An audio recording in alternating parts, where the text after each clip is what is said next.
The poet Wendell Berry wrote that the measure of the meaning of marriage begins in the giving of words.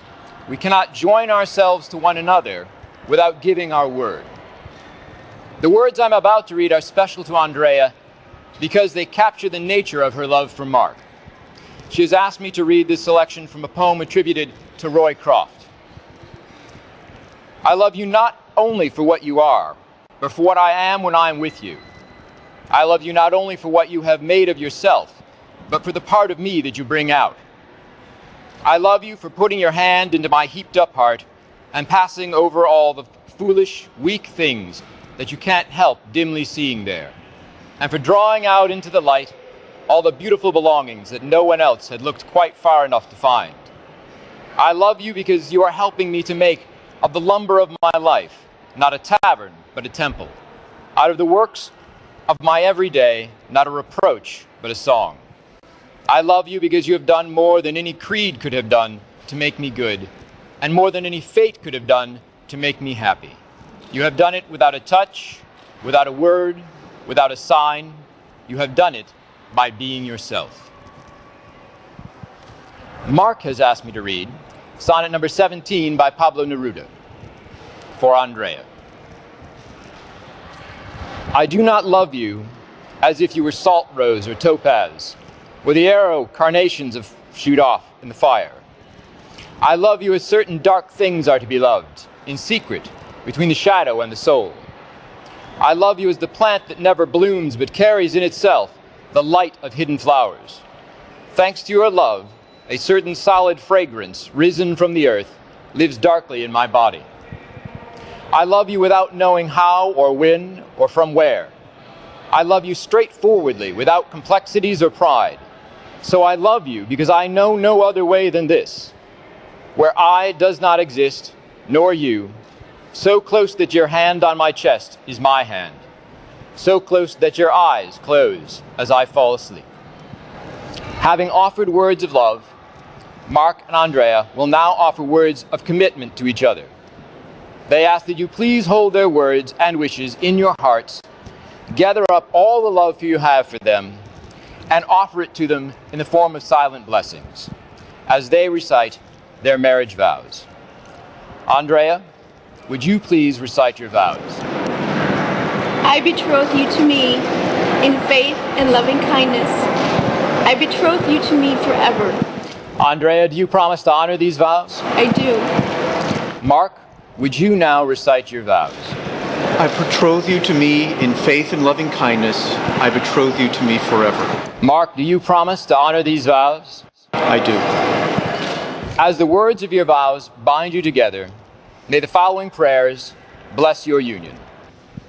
May your love be as sweet as wine. May your love be laughter. May your love be timeless, constant, and natural as breath. May your love shine with a radiance like no other. May the strength of your love spread to all you meet and give strength and courage to those in need. May your home be a haven and a blessing of peace. May your lives blossom together, your souls woven tight in the deepest intimacy. And now that you have spoken the words and performed the rites that unite your lives, we now, by the power of your love and commitment you have made, declare your marriage to be valid and binding, and declare you wife and husband. The traditional breaking of the glass marks the end of the ceremony and the beginning of the celebration. As Mark breaks the glass, I invite you all to shout Mazal Tov, or Mazel Tov, depending, which means congratulations and good luck. Mazel Tov!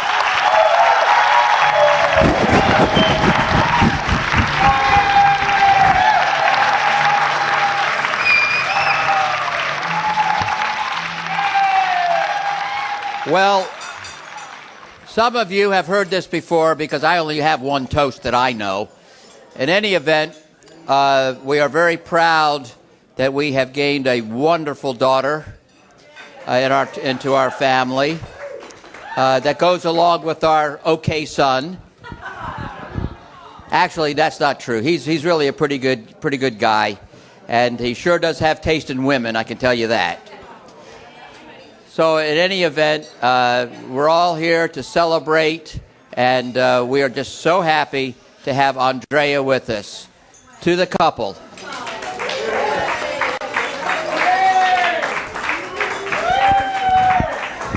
All right, and finally we'd like to call up Andrea's brother, Matt. This is kind of serious. I think you need to take the glasses off. No, it's not, actually. For those of you who don't know me, I'm Andrea's brother. But I would like to take this opportunity to speak a little bit about my new brother-in-law. We met a couple years ago, and quite honestly, I have to say that, at first I wasn't quite sure about this guy. And let me tell you a little bit why. I met him maybe 2010. My sister and he had come back to Michigan with my mom and I for Christmas. It was Christmas morning. They were sharing the holiday with us. The morning came, and I was introduced to Mark, and it was interesting. He shook my hand. He had a firm shake. I liked that. He had a good eye contact. That was strong too. There's just one problem, is that he was wearing my mother's robe. So, that was a slight hiccup.